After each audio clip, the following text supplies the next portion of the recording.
Thailand and Cambodia will resume peace talks later this week in hopes of resolving their border conflict. Fighting reignited earlier this month, killing dozens of people on both sides. The Christmas Eve meeting was planned at the ASEAN conference of Southeast Asian nations in Malaysia on Monday. Thailand's foreign minister said the ceasefire that was signed by Bangkok and Phnom Penh earlier this year was rushed to align with President Donald Trump's visit to the region and said it therefore lacked sufficient detail. And for more on this, I'm now joined by journalist Tommy Walker. He's in Sakeo, in the border region between Thailand and Cambodia. Tommy, you are at the border right now. What's the situation?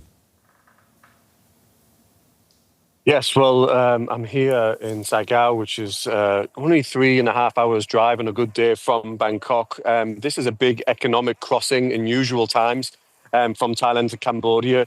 Over about 60% of bilateral trade has passed through these borders, but today this is a conflict zone. We actually heard outgoing fire earlier, and we've just kind of moved up the road to get away from that.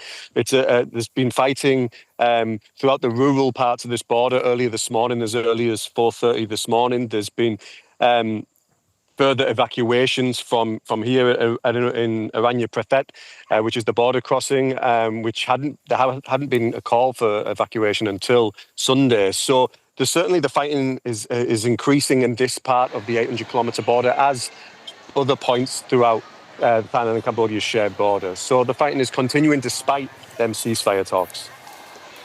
Now, this border dispute was on top of the agenda at the meeting of ASEAN foreign ministers in Kuala Lumpur. They announced a special meeting on the topic for December 24th. What chances do you see that this meeting will lead to an end of the border fighting?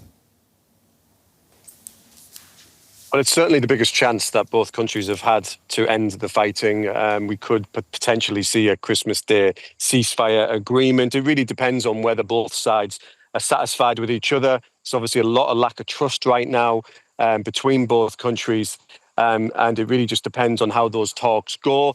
Those talks will include the military, high-level officials from the military. So again, it just really depends on what can be agreed. Can the fighting be eased initially? Maybe heavy arms fire is decreased, and then that continues into more of a permanent ceasefire. But even if the fighting stops, it doesn't really resolve these long-standing, decade-old issues that revolve around territory and temple. Now, Thailand has said they want a ceasefire with commitments from Cambodia. What commitments do they have in mind?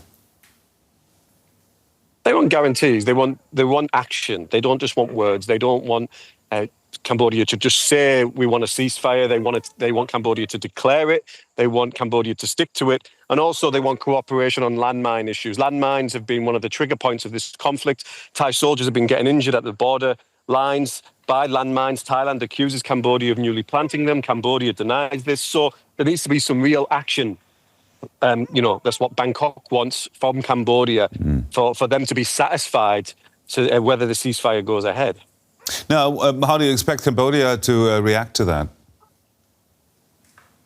It's a good question, because Thailand militarily has made some gains this week. I mean, there's been some military successes in terms of, territory, slithers of land, really. But, Cambodia has accused Thailand of invading, of, encroaching on its territory. So it will be a big question about whether Cambodia can accept this, or will they take this to the international courts? Will they continue to advocate for, this in the future? I mean, they've said they want a ceasefire, but if they've